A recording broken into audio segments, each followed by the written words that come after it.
Hey everyone, this video has been brought to you by Audible. Use my link audible.com/domics or text domics to 500 to get a free audiobook, 2 free Audible originals, and a 30-day trial. Also, I'm going to be doing a live show in LA on April the 26th called Scribble Showdown, where I play some drawing games with James, Jaden, Ross, and Aaron in front of a live audience. If you're interested in watching, link to more info and tickets are in the description.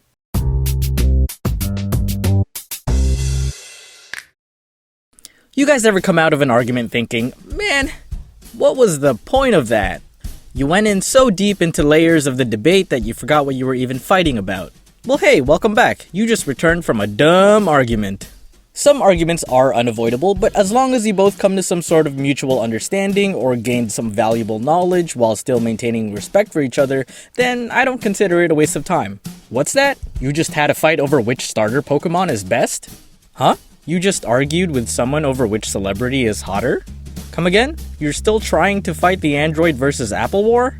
Come on guys, make better use of your time. Most people already have their likes and dislikes set in stone, and you probably have nothing to gain by trying to convince them otherwise. Hey, did you watch that movie that just came out? Oh, that movie? Yeah, I enjoyed that movie. Well, that movie was garbage, and your taste in movies is also garbage. Therefore you, your existence, and everything you love is garbage.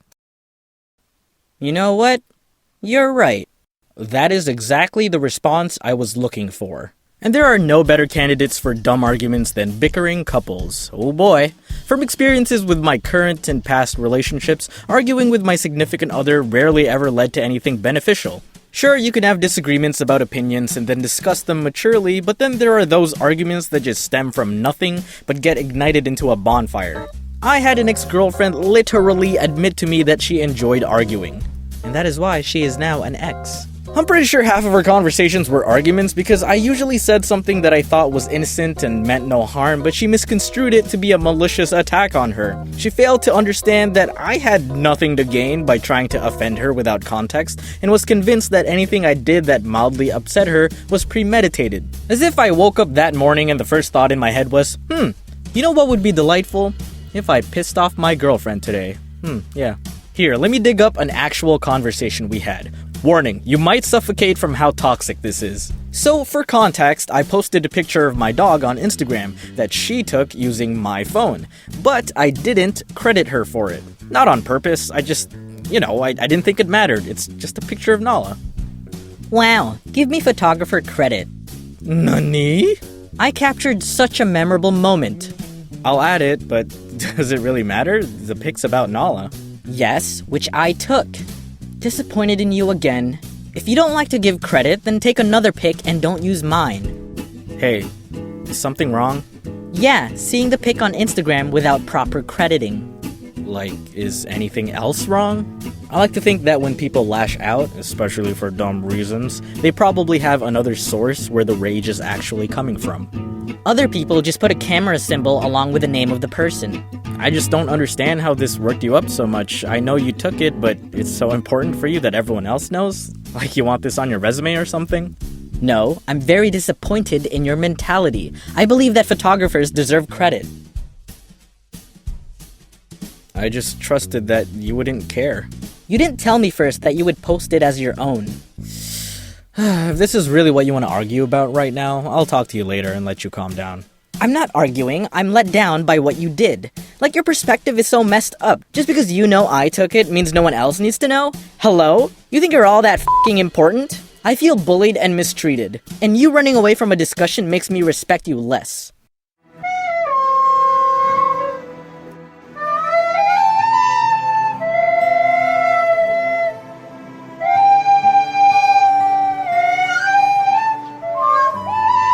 There are 3 things that fuel useless arguments: pride, insecurity, and stubbornness. People with a lot of pride can't tolerate the slightest feeling of belittlement.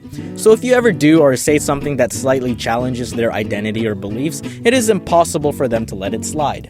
And that isn't to say that you shouldn't defend yourself if someone is being offensive, but when you are actively counterattacking people who meant no harm or are just passively ignorant, then you're not picking your fights correctly. Just have a civil discussion, it's really easy.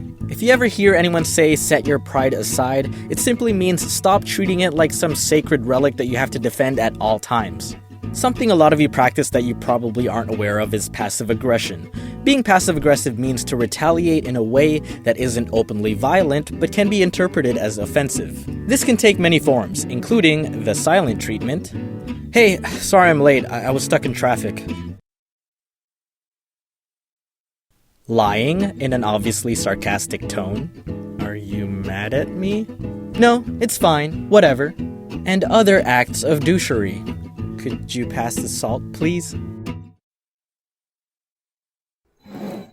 Most people who practice passive aggression are often weak with confrontation and believe that those they are targeting can interpret exactly what they're upset about and take the initiative to fix the problem. Which most of the time, they can't, because they can't read minds. Which then leads to a more complicated conflict which could have been avoided if they just openly spoke to each other about the issue at hand. The reason a lot of arguments with people are pointless is because of fallacies. Fallacious arguments are simply weak and faulty logic that don't have proper reasoning. People often use them to veer away from the point of the argument for the sake of trying to win the argument. I won't go to them in too much detail, but some examples are ad hominem, Latin for to the person, meaning personal attacks on the other party based on characteristics or appearance. Example: Mr. Scott, you are charged with 3 counts of first-degree murder. How do you plead? Shut up, you're ugly. Hasty generalization, meaning general statements made with insufficient evidence to prove them. Hey, you wanna play some Smash? Sure!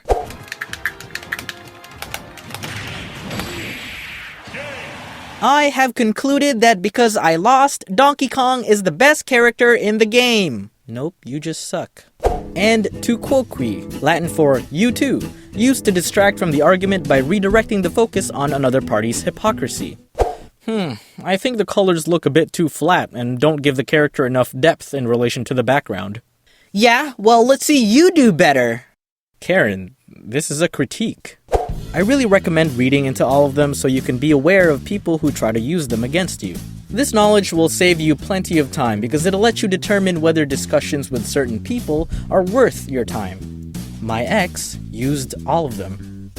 It's not too late. You can still save yourself. P.S. Stop using the past as ammunition. If you've already moved on from it, don't bring it up again just to win an argument. And stop manipulating situations to make yourself seem like the victim when you yourself are the actual problem. Okay, thanks. And there's no arguing that today's sponsor, Audible, is the leading provider of premium audiobooks and other audio products. Head on over to audible.com/Domics and treat yourselves to a free 30-day trial along with a free audiobook and 2 Audible originals. With the free Audible app, you can enjoy your books anytime and anywhere. Your books are yours to keep forever and you can re-listen to them anytime, even if you cancel your membership. As a member, you receive 3 credits every month. 1, which you could spend on any audiobook regardless of the price, and 2 for Audible originals from a curated list, updated every month. Sometimes I find it difficult to watch shows or movies while I work because I can't look at 2 different screens simultaneously. Luckily, I don't need my ears at all times while I animate, so listening to books works great for me. Thanks to Josiah for recommending Unwind by Neil Shusterman in relation to the Wagyu video I made in January. It's about a society where unwanted children can be salvaged for their body parts, and follows the narrative of 3 runaways who try to fight the system. Yeah, kinda sounds like Promised Neverland. Pretty hype! Once again, that's audible.com/Domics, link below, or text Domics to 500-500 for a 30-day trial, a free audiobook, and credits for 2 Audible originals. Enjoy!